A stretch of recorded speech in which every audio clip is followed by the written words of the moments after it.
अधिवक्ता हूँ और मैं महादलित अधिकार न्यास का सचिव हूँ। तो किस तरह से पुतला फूंकेगा? देखिए, स्वामी प्रसाद मौर्य जी ने जो हिंदू समाज को तोड़ने के लिए जिस प्रकार का बयान दिया और श्री रामचरितमानस को लेकर के विवादित उस पर बयान दिया, वह 7000 वर्ष पूर्व जब प्रभु राम जाते हैं और समुद्र से रास्ता मांगते हैं रामायण के उत्तरकांड में, तो उस समय का जो चर्चा है उसी के विषय पर गोस्वामी तुलसीदास जी ने लिखा, ढोल गवार शूद्र पशु नारी सकल ताड़न के अधिकारी। ताड़न मतलब ध्यान देना होता है। जैसे कोई हम लोग जैसे उन परिस्थितियों को याद करिए, 500 साल पहले अगर कोई स्त्री घर से निकलती है और वो किसी मुस्लिम सिपाही को पसंद आ जाती है आक्रांता को, तो वो उसको उठा कर ले जाता है। तो उसमें लिखा गया कि ताड़न मतलब ध्यान देना, उनकी सुरक्षा करना।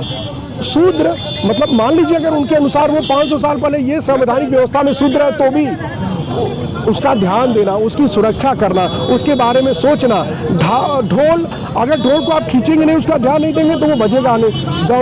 गंवार व्यक्ति जो अपना पालन पोषण नहीं करता, जो गंवार मतलब हमारे यहाँ BA MA का सिस्टम नहीं था, हमारे यहाँ जो किसी भी ज्ञान को नहीं जानता वो गंवार। हमारे यहाँ अगर मान लीजिए आप लोहे का काम जानते हैं तो आप अच्छे लोहार हैं, अगर आप बढ़ई का काम जानते हैं तो आप अच्छे बढ़ई हैं, आपको गंवार नहीं कहा जाएगा।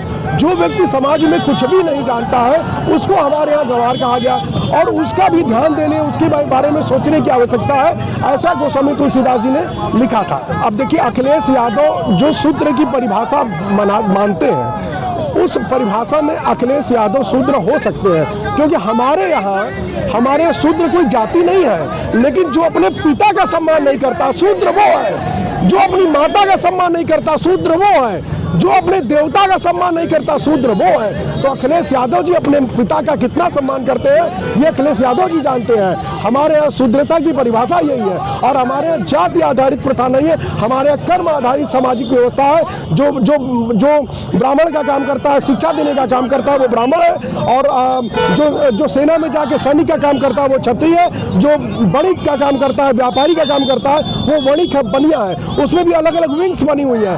तो इसलिए हमारे यहाँ कर्म आधारित सामाजिक व्यवस्था रही है, और जाति में बांटने का काम तो भारतीय संविधान ने किया, जाति का सर्टिफिकेट देने का काम भारतीय संविधान ने किया।